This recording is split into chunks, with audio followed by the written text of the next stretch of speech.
Hey, it's Rachel Cooke, your modern mentor. And in this episode, I'm excited to share a process that you can follow to design your dream life. Because seriously, who among us couldn't use a bit of added sparkle in our day-to-day?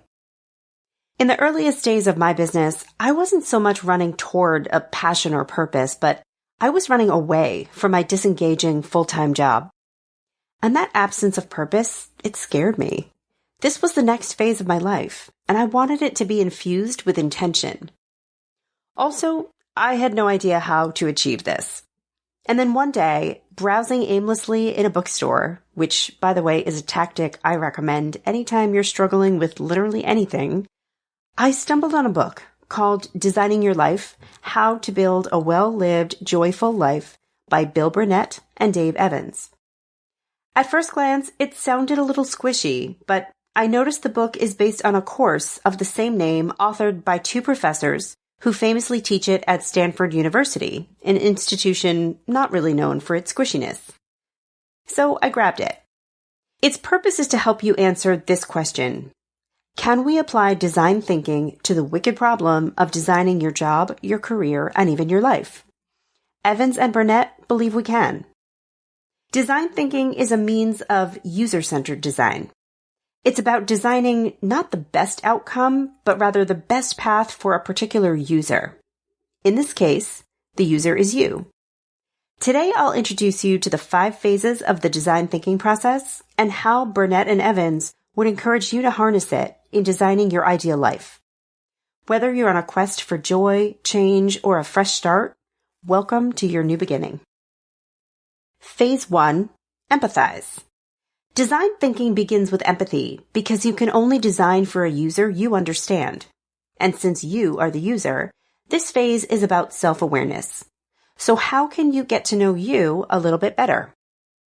There's a process Burnett and Evans describe called wayfinding, which is a simple method of self-discovery that puts you in the direction of where you need to go.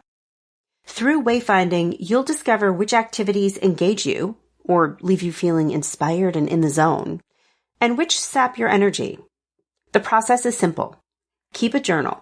For the next few weeks, keep track of your work and home activities throughout each day. Whether it's writing a sales pitch, reorganizing your sock drawer, or anything else, for each activity, grab your journal and log how high or low your engagement was during the activity. Did you enjoy your time spent?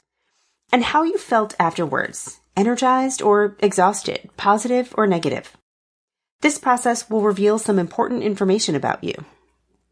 Next step, define. The next phase of design thinking is to define the needs or insights you've gained through empathy. So after a few weeks, take a closer look at your journal and do a bit of reflecting. What captures your attention? Any surprises? When I did this exercise, I validated some things I already knew. I love spending time with people and learning about topics of interest. But the news to me was that I was also really enjoying writing copy for my website. This insight led me to start publishing an email newsletter, which has become a big part of my business growth. Now it's your turn. What insights pop out for you? What assumptions can you validate? And what new things did you discover? Step 3, ideate. Now it's time to develop a set of possible solutions. This phase is meant to be playful and exploratory, leveraging the insights you've collected. Burnett and Evans call this Odyssey planning. I love this phrase. It sounds more like an adventure in the wilderness than a planning process. How you craft your Odysseys is up to you. You can draw, write stories, brainstorm, or create a mind map. But the goal is to generate possibilities using pen and paper. Each of us is many, Evans and Burnett say. The life you are living is one of many lives you will live. So start with 3 possible lives. The first is a better version of the present. What your life would look like if everything stayed the same, but you added in a little bit more of the engaging and you stripped out some of what leaves you drained. The second is an alternate version of the present. It's what your life would look like if suddenly your job went away. The third is your what if money were no object version, what your life would look like if finances weren't a constraint. Let your creative brain take over here. None of these will be your final life design, so don't be hampered by too many rules. This is just about possibilities. Step 4, prototype. This phase is about collecting data to inform how we turn ideas into action plans. Now that you've crafted 3 possible lives that sound great, what can you do to test and validate your assumptions? Who in your life has lived pieces of your envisioned lives?